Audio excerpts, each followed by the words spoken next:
और आज हम आपको बताएंगे कि आपको किस तरह की खबरों से बचकर रहना चाहिए, क्योंकि खबरों को जहरीले एजेंडे में तब्दील करने वाली झूठ की फैक्ट्रियां आजकल 24 घंटे काम कर रही हैं।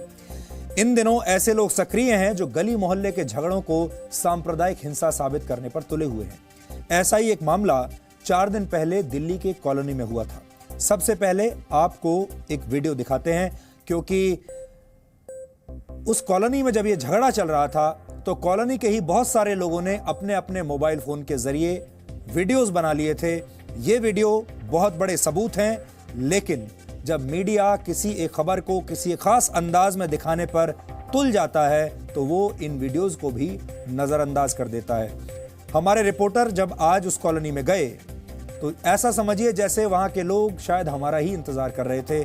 उन सब लोगों ने हमें अपने अपने वीडियोस दिखाए जो उन्होंने अपने मोबाइल फोन से शूट किए थे, और उन्होंने कहा कि उनके साथ इंसाफ होना चाहिए। आगे बढ़ने से पहले उन्हीं में से एक वीडियो हम आपको दिखाना चाहते हैं। आपको खुद मार रही है, अपने आप को खुद मार रही है, वो अपने आप को खुद मार रही है, वीडियो बनाओ, वीडियो बनाओ। अबे तू चुप हो जा।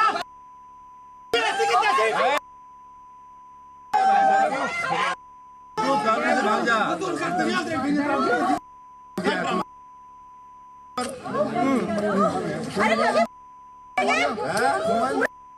आपको खुद मार रही है, अपने आप को खुद मार रही है, वो अपने आप को खुद मार रही है, वीडियो बनाओ, वीडियो बनाओ। अबे तू चुप हो जा।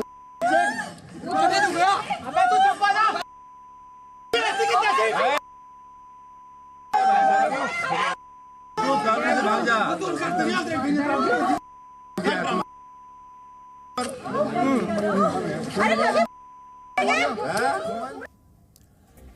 दिल्ली के सिद्धार्थ एक्सटेंशन इलाके का यह वीडियो 10 मई का है।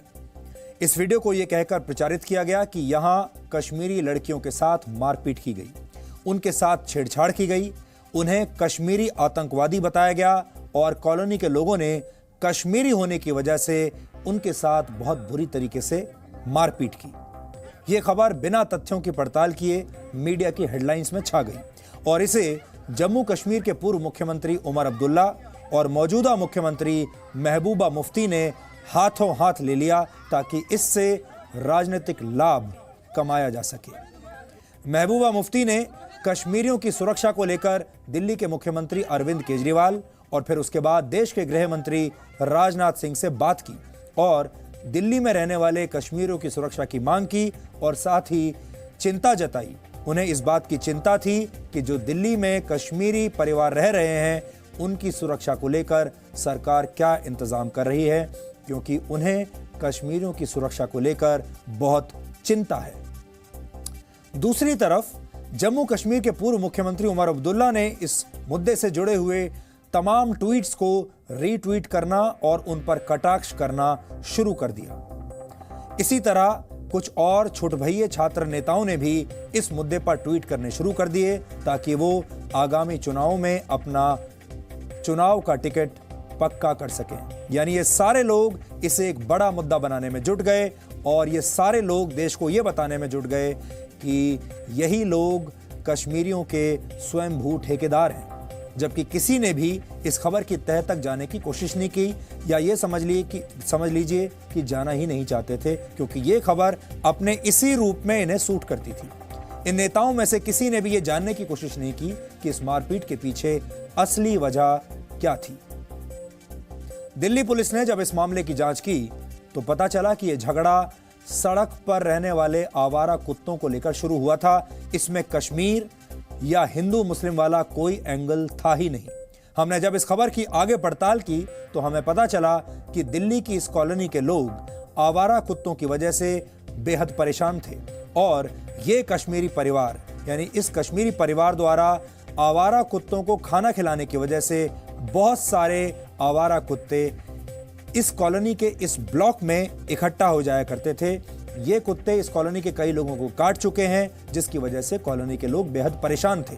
लेकिन इस कॉलोनी में रहने वाला कश्मीर का एक परिवार इन आवारा कुत्तों को वहीं पर खाना खिलाता था, जिसके विरोध में पहले भी कई बार कॉलोनी के लोग शिकायत कर चुके हैं और उनकी शिकायत ये थी कि जब ये परिवार इन कुत्तों को खाना खिलाता है तो बड़ी संख्या में आसपास के सारे स्ट्रीट डॉग्स इस जगह पर आकर इकट्ठा हो जाते हैं, जिसकी वजह से कॉलोनी के लोगों को बहुत दिक्कत होती है, तकलीफ होती है। पुलिस के मुताबिक इस कॉलोनी के लोगों का इस कश्मीरी परिवार से पिछले कई वर्षों से इसी बात पर झगड़ा चल रहा है और यह पूरा झगड़ा आवारा कुत्तों को खाने खिलाने से जुड़ा हुआ है। खाना खिलाने की वजह से बहुत सारे आवारा कुत्ते अब वहीं रहने लगे हैं और इन्हीं मकानों के आसपास इकट्ठा हो जाते हैं। 2015 से लेकर अब तक दोनों पक्षों की तरफ से कुल मिलाकर 117 शिकायतें पुलिस के पास दर्ज करवाई गई हैं दोनों पक्षों की तरफ से। हमने इस पूरे मामले में वहां के लोगों से बात की और वहां मौजूद लोगों ने आरोप लगाए हैं कि अगर कोई भी व्यक्ति इस कश्मीरी परिवार को कुत्तों को खाना खिलाने से रोकता है या मना करता है तो ये परिवार उस व्यक्ति के खिलाफ छेड़छाड़ और धमकाने की शिकायत दर्ज करवा देते हैं। पुलिस में मोलेस्टेशन की झूठी शिकायत पुलिस में दर्ज करा देते हैं। 10 मई को भी इस कॉलोनी के लोगों का इस कश्मीरी परिवार के साथ इसी मुद्दे पर फिर से झगड़ा हुआ, लेकिन आरोपों के मुताबिक मारपीट इन कश्मीरी लड़कियों के भाई ने शुरू की थी और उसने कॉलोनी के दूसरे लोगों के लिए अभद्र भाषा का प्रयोग किया। अपनी पड़ताल के दौरान हमें एक सीसीटीवी वीडियो भी मिला है जो कि इस पूरे मामले में बहुत अहम सबूत हो सकता है। हो सकता है आप में से बहुत सारे लोगों को ये खबर थोड़ी छोटी लग रही हो और आपको लग रहा हो कि किसी मोहल्ले में एक छोटी सी 2 पड़ोसियों के बीच में आपस में झगड़ा हो गया, उसको नेशनल टीवी पर दिखाने की क्या जरूरत है। लेकिन ये कोई छोटा मोटा झगड़ा नहीं है। देश भर में बहुत सारे झगड़े ऐसे होते होंगे। आपके शहर में भी पड़ोसियों के बीच में अक्सर झगड़े होते रहते हैं, लेकिन कभी भी धर्म से जोड़कर या जिस राज्य से वो पड़ोसी आता है उससे जोड़कर इसे दूसरा रंग नहीं दिया जाता। और कितने ऐसे झगड़े हैं जिन्हें नेशनल मीडिया हेडलाइन में ये कहकर प्रचारित करता है कि कश्मीरी होने की वजह से इस परिवार के साथ ये सलूक किया गया। अब जो मैं वीडियो आपको दिखा रहा हूं, ये वीडियो उसी घटना का है। इस वीडियो में इस कश्मीरी परिवार की एक लड़की आपको दिख रही होगी और कॉलोनी में दूसरे लोग भी उस समय पर वहां इकट्ठा हो गए हैं। तभी ये लड़की अचानक से जमीन पर लेट जाती है। आप ध्यान से देखिए। और फिर कुछ ही देर में ये लड़की अचानक से फिर उठती है और एक व्यक्ति की तरफ जाती है। एक व्यक्ति वहां खड़ा हुआ है, उसकी तरफ जाती है और इसी के बाद इस कॉलोनी की बाकी महिलाएं इस लड़की की तरफ दौड़ रही है। इस कॉलोनी के लोगों के मुताबिक जब ये कश्मीरी लड़की अचानक जमीन पर लेट गई तो इसने खुद को अपने आप से ही पीटना शुरू कर दिया। दूसरी तरफ इस कश्मीरी परिवार ने बहुत ही गंभीर आरोप लगाए हैं। इस परिवार का दावा है कि उन्हें कश्मीरी मुसलमान होने की वजह से पीटा गया। इस परिवार का यह भी कहना है कि लोग उन्हें आतंकवादी कह रहे थे, लेकिन दिल्ली पुलिस ने अपनी जांच रिपोर्ट में ऐसी किसी भी बात से इनकार किया है। दिल्ली पुलिस के कमिश्नर अमूल्य पटनायक ने गृह सचिव राजीव गौबा को जानकारी दी है कि इस घटना का उस परिवार के कश्मीरी होने से कोई संबंध नहीं है।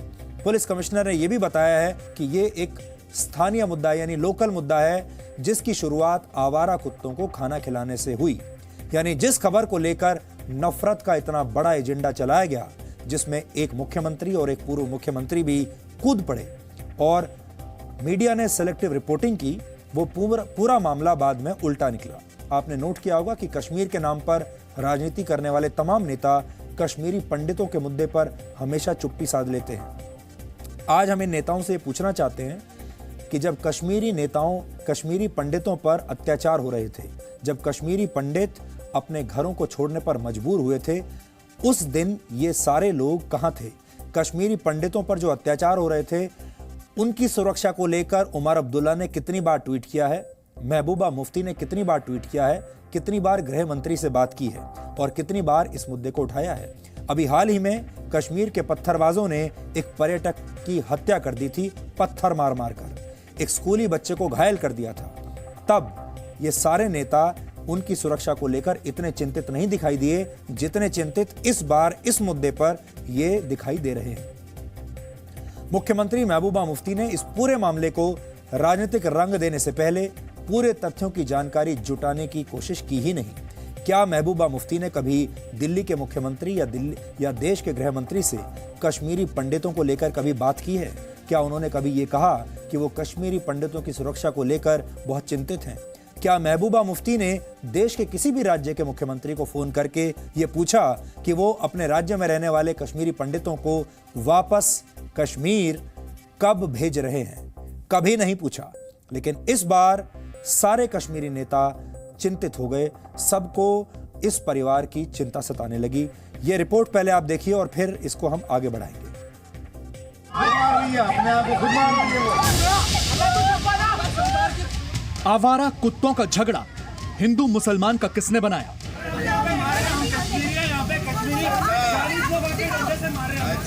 कोई भी देखता है आप निकल जाओ यहाँ से, कहाँ से आए हो, आपको तो पाकिस्तान जाना चाहिए, आप रेंटेड प्लेस में रहते हो। कश्मीरी है, ये लोग उग्रवादी है, इनको निकाल दो, तुम लोगों को निकालवाना है, इस बार तो तुम लोग निकालेंगे, तुम लोगों को निकालेंगे। हम 4 बंदे अकेले और 50 लोग हमें पीट रहे थे, 50 लोग हमारे कपड़े फाड़ रहे थे, मार रहे थे। They were trying to murder us. अगर आपने कुत्ते पालने हैं तो अपने घर में पालो, जितने मर्जी पालो और अपने घर में रखो। मैंने 2 कुत्ते पाल रखे हैं, मैं अपने घर में रखता हूँ।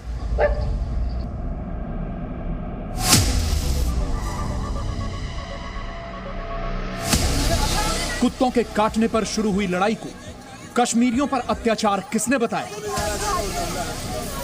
कैसे एक औरत पे बाजार में बीच में सड़क पे कोई हाथ उठा सकता है ऐसे? It's been happening every now and then. We have been labeled Kashmiri terrorists, Muslims every now and then. कल भी इन्होंने यहाँ पर चिल्ला के कहा, देखो मैं कश्मीरी हूँ मुझे मार रहे हैं, देखो मैं कश्मीरी हूँ मुझे मार रहे हैं। 4-5 मोलेस्टेशन का केस और दूसरी चीजें इन लोगों ने बुक कर दिया कॉलोनी में। 10 मई 2018 का ये वीडियो रातों रात ऐसा वायरल हुआ कि जम्मू कश्मीर के मुख्यमंत्री और पूर्व मुख्यमंत्री भी परेशान हो गए।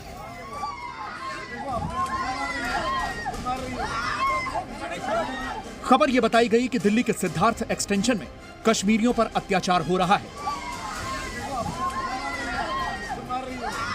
कुछ स्थानीय लोगों ने उनकी इसलिए पिटाई कर दी क्योंकि वो कश्मीरी हैं और मुसलमान हैं। मीडिया में भी इस मामले की एक तरफा रिपोर्टिंग की गई और किसी ने भी ये जानने की कोशिश नहीं की कि असल बात क्या है। जी न्यूज की टीम जब इस घटना की रिपोर्टिंग के लिए पहुंची तो हमने सबसे पहले उन कश्मीरियों से बात की जिन्होंने अपने आप को पीड़ित बताया था। हमारे कैमरे पर तीनों महिलाएं रोने लगी। इन महिलाओं का दावा था कि उनके साथ छेड़छाड़ की गई, उन्हें गालियां दी गई और उन्हें कश्मीरी मुसलमान होने की वजह से पीटा गया। मेरे को घसीटा नीचे और काफ़ी सारे लोग आए, मेरे कपड़े मेरे सब खींचने लगे। मुझे पूरा याद भी नहीं है क्या हुआ, बिकॉज मैं इन सबको देख रही थी, इन सबको भी मार पड़ रही थी। तो कहते हैं अरे हम तो वीडियो खींच लेंगे, आप देख लो, कुछ नहीं हो सकता, ये कश्मीरी है, उग्रवादी है, आज तो जाएंगे ही है। पहले पंडितों को हटाया, आज हम इनको हटाएंगे। जो उन्होंने इस तरह का किया है हमारे ऊपर, लेडीज के ऊपर ऐसी मुझे तो पता भी नहीं है। I don't understand it. मुझे वजह भी नहीं बता रहे थे, बस सिर्फ मारते जा रहे थे। कश्मीरी है, ये लोग उग्रवादी है, इनको निकाल दो, तुम लोगों को निकालवाना है, इस बार तो तुम लोग निकालेंगे, तुम लोगों को निकालेंगे, तुम लोग इनको तो बस एक बार निकाल ही दो। ऐसे ऐसे करके इतनी गालियाँ बक रहे थे और इतनी चीज़ें, मतलब समझ में नहीं उनकी लैंग्वेज और उनका बोलने का तरीका क्या था, मुझे समझ में नहीं आ रहा है। इन्होंने इससे पहले ये भी हमें, यही मैं कॉलोनी में किसी के will not name the person कि हम मंदिर है यहाँ पे पॉकेट सी में, वहाँ बीफ फेंक के इन बोलो इन्होंने डाल दिया, देन इनका काम तमाम कर लेते। आरोप बहुत गंभीर थे क्योंकि ये सब देश की राजधानी में हो रहा था। इन महिलाओं के भाई ने भी इन गंभीर आरोपों को और आगे बढ़ाया। मुझे पता था यार कल उनका, क्योंकि हमें किसी ने 4-5 दिन पहले, इससे पहले भी हमें 5 बार वार्न किया गया और हमने कॉप्स को पूरा वार्न किया था। क्या धमकी दी जाती है? हमें धमकी दी जाती है कि आप उग्रवादी हो, आप कश्मीरी हो। हमारे पास कंप्लेंट्स भी है, उन्होंने लिखा है कि ये कश्मीरी उग्रवादी यहाँ पे उग्रवाद फैला रहे हैं। लेकिन ये तो एक पक्ष की बात हुई, अब जरा उस पक्ष से भी मिलिए जिसके साथ ये पूरा झगड़ा हुआ था। जब हमने इस घटना में शामिल दूसरे पक्ष से बात की तो पीड़ित पक्ष की कहानी में विरोधाभास देखने को मिला। पता चला कि पूरी घटना आवारा कुत्तों को लेकर हुए झगड़े से शुरू हुई। they were coming from that side, and that man first made some very furious comments with abusive words कि ये देखो ये सब आ गए, ये डंडा लेके आए, लाठी लेके आए। तब तक वो पीछे अपना वो मोबाइल खोल के वीडियो, देखो देखो देखो लाठी लेके आए, देखो देखो डंडा लेके आए, मारेंगे मारेंगे करके। एंड देन विद दैट फिर हम लोगों ने कहा भैया मारने नहीं आए हैं, इस तरह से आए, कोई ऐसे नहीं, अपनी सेफ्टी के लिए रखा है। इन आरोपों के जवाब में इस कॉलोनी की निवासी संगीता त्रिपाठी ने एक वीडियो भी हमें दिखाया। इस वीडियो में संगीता की नाक से खून निकल रहा है और दावा है कि उनके साथ कश्मीरी लड़कियों के भाई ने मारपीट की है। शिकायतकर्ता उन्होंने लेडी ने बताया है कि उसको एक ग्रुप में उनके कॉलोनी में रहते हुए लोग कुछ आकर के अटैक किया है और उन्होंने शिकायत दिया है। शिकायत में जो भी चीज़ें हैं उसके ऊपर हमने मुकदमा दर्ज किया है और तमाम चीज़ों का भी जांच करेंगे। पहले भी वहाँ पे दोनों खेमों के बीच में काफ़ी केसेस हैं, लेकिन अभी जो असल्ट हुआ है उसी घटना के ऊपर अभी हमने मुकदमा दर्ज करके अभी तफ्तीश कर रहे हैं। ये RWA के अध्यक्ष SN पांडे हैं। इस घटना के बाद ये गिरफ्तार हो चुके हैं, लेकिन गिरफ्तार होने से पहले इन्होंने जी न्यूज़ के कैमरे पर उस दिन की पूरी घटना बताई थी। स्ट्रे डॉग की प्रॉब्लम की स्थिति ये है कि यहाँ पर 4-5 लोग हैं। पहले 1-2 थे, वो कुत्तों को खाना खिलाते थे, उनका काम चल रहा था। लेकिन धीरे धीरे करके बाहर से कुत्तों को इंपोर्ट करके कॉलोनी में ला करके, कभी उसमें कार में भर के, कभी कहीं से ला करके उसको बढ़ाते चले गए। ऐसा कि अगर किसी ने किसी घर के आगे खिला रहे हैं, कहीं खिला रहे हैं, रास्ते में कुत्ता काट रहा और इनको कह दिया कि भाई ऐसा क्यों कर रहे हो, तो तुझे पता नहीं है, तेरा मैं घर तोड़वा दूंगा, तेरे खिलाफ मोलेस्टेशन केस कर दूंगा। और इसी के चलते 4-5 मोलेस्टेशन का केस और दूसरी चीज़ें इन लोगों ने बुक कर दिया कॉलोनी में। यानी आरोप ये भी है कि अगर कोई लोकल व्यक्ति इस कश्मीरी परिवार को कुत्तों को खाना खिलाने से रोकता है तो उसके खिलाफ ये केस दर्ज करवा देते हैं। ऐसे ही कुछ पीड़ित हमें मिले। हम लोग अपनी कॉलोनी में वापस आ रहे थे रात में, क्योंकि कुछ गेट बंद हो जाते हैं, कुछ खुलते हैं, तो हमें गेट नंबर 3 से ही बाहर जा करके फिर अंदर आना पड़ता है। एक महिला वहाँ पे उनको खाना खिला रही थी गेट के बिल्कुल सामने। हमने शीशा नीचे किया, उन्होंने केवल इतना कहा कि मैडम आप इन कुत्तों को या तो किनारे कर लीजिए, खिलाइए, या अपने घर पे खिला लीजिए। उसके बाद उन्होंने जो शब्दों का प्रयोग किया, मैं देख लूँगी तुम लोगों को, ये कर लूँगी। मेरी जो वाइफ थी एट दैट टाइम, उसने कहा भैया ये लगता है कुछ मामला साइकोलॉजी का है। 2-3 दिन बाद पता चलता है उन्होंने एक FIR कर दी। अब आप समझिए कि हम एक प्रोफेशनल हैं, कितनी टाउनशिप कर चुके हैं, लेकिन हमें कानून के बारे में कोई ऐसी जानकारी नहीं। हम लोग को लगा कि ये कोई नहीं, ये कर दिया, कोई बात नहीं, कभी चले जाएंगे, बात कर लेंगे, आपस में बात कर लेंगे, सुलझ जाएगा मामला। देन वी रियलाइज कि द केस इज़ ऑफ 506, 509। हमने पूरी ज़िंदगी निकाल दी अपने को संभाल के रखने में। और मैडम ये बता रहे हैं कि आप अज़रा जी का, जिन्होंने, जिस महिला ने ये किया है, उन्होंने और भी लोगों के संग ये किया। उनका काम ही यही है कि हर एक के संग ये 506, 509 का मुकदमा वो डाल देती हैं। भार्गव साहब जिस आशीष नाम के लड़के का जिक्र कर रहे हैं, उसका एक वीडियो भी हमें मिला है। ये वीडियो कुछ महीने पुराना है और इसमें ये लड़का पुलिस के सामने ही इस कॉलोनी के स्थानीय लोगों को धमका रहा है। अरे चलो यार, वो कुत्तों का मैटर अलग है तुम्हारा, अभी मेरे को अलग चीज निपटाना है। और कुत्तों को खिलाने के लिए कोई रोकेगा मेरे को उसी टाइम बोलना, हाथ तोड़ दूंगा जिसने रोका। अभी बोल रहा हूँ, ठोक बजा कर। आप सुनो, परसों शाम की बात है, उन्होंने क्या ये क्या सर आपका ये क्या स्टेटमेंट दिया इन्होंने अभी? इनको ज्यादा पता होगा। मैं तो इनसे पूछ रहा हूँ सर, ये क्या स्टेटमेंट दिया? कोई कुत्तों को खिलाने से रोकेगा तो क्या होगा? हाथ तोड़ दूंगा, मैंने बोला। आपके सामने ये स्टेटमेंट दी जा रही है। इस कॉलोनी में ऐसे हमें कई और भी लोग मिले जिनके साथ ऐसी घटनाएं हो चुकी हैं। मैं दूध लेने जा रहा था सुबह 7:45 बजे, सुबह 7:45 बजे। डेट बताइए। यही 8 दिसंबर को। तो जैसे मैंने 143A के आगे आया तो वहाँ पीछे से एक कुत्ते ने मुझे काट लिया। उनसे प्रॉब्लम ये है जी, वो जगह जगह खाना डालते हैं। एक दिन मेरे घर के सामने अखबार बिछा के खाना डाल रहा था, मैंने उसको मना किया। मैं कहा देखो यहाँ खाना मत डालो। मैंने बड़े आराम से बात की उससे। कहने नहीं हम तो डालेगा। मैं कहा आप यहाँ खाना नहीं डालोगे, आप अपने घर के आगे डालो, जितना मर्जी डालो, हमें कोई इतराज़ नहीं। लेकिन उसके बाद उसकी एक लड़की आ गई। लड़की क्या बात है, क्या बात है? मैं कहा बेटे आप चुप रहो, आपके बड़े बुजुर्ग से बात हो रही है और बुजुर्ग भी बात कर रहे हैं और आपका कोई मतलब नहीं बनता।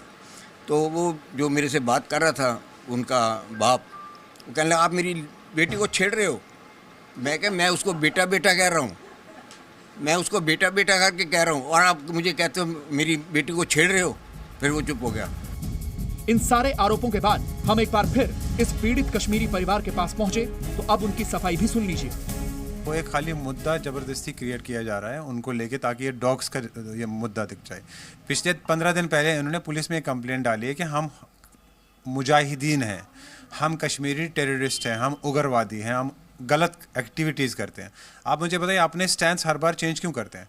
मेरे पास वो कंप्लेंट पड़ी हुई है जो उन्होंने आगे दी है, पुलिस के पास भी दी है कि हमने ये इनको यहाँ से निकाला जाए। और कल रात अगर हम डॉग्स की बात करने आ रहे तो 40 लोग लठ लेके थोड़ी डॉग्स की बात करने आते हैं। 2 लोग मेरे घर आ जाते या मुझे अपने घर बुला लेते, RW की मीटिंग कर लेते, हम बात कर लेते हैं। इस कॉलोनी में और भी मुस्लिम परिवार रहते हैं और जिनसे भी हमने बात की उन्होंने सांप्रदायिकता की बात होने से इनकार किया है। और जैसा मीडिया में दिखाया गया एक्चुअली वैसा है ही नहीं।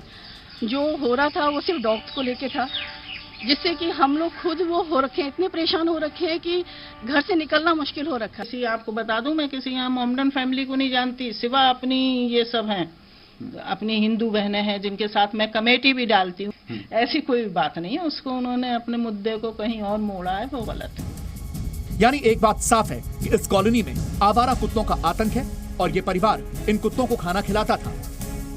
मैं वैसे सुबह सुबह 8 बजे तक काम पे आई थी। मैं पीछे पीछे पता नहीं वो तो वो पीछे पीछे आके पकड़ के गए। ये एकदम से मेरे को तो वैसे डर हो गया, मैं एकदम चिल्लाने लगी तो पकड़ के खींच के फिर कोई 2 बंदे आए, उनको मार के फिर भगाए। प्रॉब्लम ये है, अगर तुम्हें कुत्ते पालने ही है तो घर में पालो, उनकी केयर करनी है उनके घर में करो। ऐसा नहीं है कि कुत्तों की शिकायत नगर निगम से नहीं की गई, लेकिन निगम के अधिकारियों पर दबाव कैसे आता है ये देख लीजिए। मेरे को तो ये फोन आया कि वहाँ से डॉग नहीं लेने आप। किसका फोन आया सर? मैं नहीं जानता, मेरे पास नंबर है, नंबर दे सकता हूँ। सर नहीं, कुछ तो बोला होगा ना आपको कि कहाँ से? मेनका गांधी जी के यहाँ से कुछ इस तरह से। जी जी। और क्या कहा आपको? कि वहाँ से डॉग नहीं लेने आपने। आवारा कुत्तों को लेकर कितनी गंभीरता है इसका एक और उदाहरण अब आपको दिखाते हैं। तो रखने की कोई और जगह नहीं है MCD के पास में? इसको वहाँ रखते नहीं सर, हम जो स्टेलाइज करते हैं और ट्रीटमेंट वगैरह करके जिस जगह छूटा है तो वहीं छोड़ना पड़ता है। इतना लगा देते हैं हम लोग उसके लिए, तो बाकी और तो कुछ नहीं। इंजेक्शन लगा के स्टेलाइज करके यही करके छोड़ते हैं, बाकी तो हम कुछ नहीं कर सकते। कुछ नहीं कर सकते। अब आप सोचिए इस देश में स्थिति है कि इंजेक्शन लगा के फिर छोड़ दिया ताकि फिर वो काटेंगे तो इस बार, हाँ काटेंगे इस बार तो नुकसान नहीं होगा, तो कटवाने के लिए तैयार आप रहिए और इस भरोसे के साथ रहिए कि आपको कोई नुकसान नहीं होगा। यानी दिल्ली के इस कॉलोनी के लोग कुत्तों की वजह से परेशान हैं और 10 मई को झगड़ा भी कुत्तों की वजह से ही हुआ था, लेकिन कुछ लोगों ने इसे हिंदू मुसलमान का मुद्दा बना दिया। दिल्ली से यशस्विका के साथ राहुल सिन्हा, जी मीडिया। अब जरा कल्पना कीजिए कि अगर आपकी कॉलोनी में आपके घर के ठीक बाहर 50 कुत्ते इकट्ठे हो जाएं और आपको घर से ना निकलने दें तो आप क्या करेंगे? और जब आपको यह पता चलेगा कि आपका पड़ोसी ही इन कुत्तों को खाना खिला रहा है तो क्या आपको गुस्सा आएगा या नहीं? दिल्ली के सिद्धार्थ एक्सटेंशन कॉलोनी में भी ऐसा ही हुआ और ये वीडियो भी इसी कॉलोनी के लोगों ने रिकॉर्ड किया है और उनका दावा है कि इस वीडियो में दिख रही लड़की कश्मीरी परिवार की है, यानी ये परिवार आवारा कुत्तों की देखभाल करता है। बहुत से लोगों के मन में ये सवाल भी आ रहा होगा कि आवारा कुत्तों की देखभाल करना या उन्हें खाना खिलाने में कोई जुर्म तो नहीं है, कोई बुरी बात तो नहीं है, तो फिर इसमें परेशानी किसी को क्या हो सकती है? और ये बात सही है कि अगर आप आवारा कुत्तों को खाना खिलाना चाहते हैं, उनकी देखभाल करना चाहते हैं तो इसमें कोई बुरी बात नहीं है। लेकिन ऐसे सारे पशु प्रेमियों को, एनिमल लवर्स को आज हम कुछ ज़रूरी जानकारियां देना चाहते हैं कि अगर आप पशुओं से प्यार करते हैं, उनके लिए कुछ करना चाहते हैं तो आपको किस तरह से करना चाहिए। Animal welfare board of India की 2015 वर्ष की गाइडलाइंस के मुताबिक आपको आवारा कुत्तों को घरों के नजदीक खाना नहीं खिलाना चाहिए। आवारा कुत्तों को ऐसी जगहों पर खाना नहीं देना चाहिए जहां बच्चे खेलते हों या लोग वहां पर सैर करने आते हों, घूमते हों, या फिर जहां भीड़ भाड़ वाला इलाका हो। आवारा कुत्तों को इस तरीके से खाना नहीं खिलाना चाहिए जिससे गंदगी फैले। कुत्तों की देखभाल करने वाले लोगों को यह सलाह भी दी गई है कि कुत्तों को खाना खिलाने के बाद उस जगह को साफ करना चाहिए। जो लोग कुत्तों की देखभाल करते हैं उन्हें कुत्तों का स्टरलाइजेशन और वैक्सीनेशन भी करवाना चाहिए। एनिमल बर्थ कंट्रोल रूल्स के मुताबिक आवारा कुत्तों को न तो मारा जा सकता है और ना ही उन्हें उनकी जगह से हटाया जा सकता है।